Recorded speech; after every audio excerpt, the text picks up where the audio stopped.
কচু আলু আম দিয়ে টক হবে।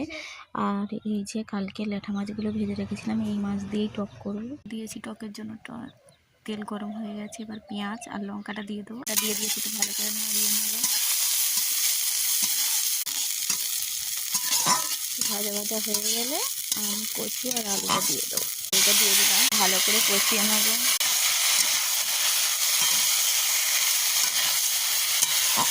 লবণ দিয়ে দেবো, দিয়ে দেবো, কষিয়ে নেবো।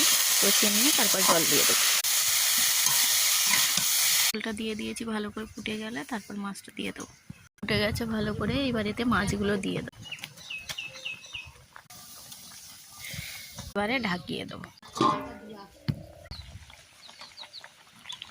একটুখানি আমটা ভেঙে দিচ্ছি যাতে টকটা একটু লাগে।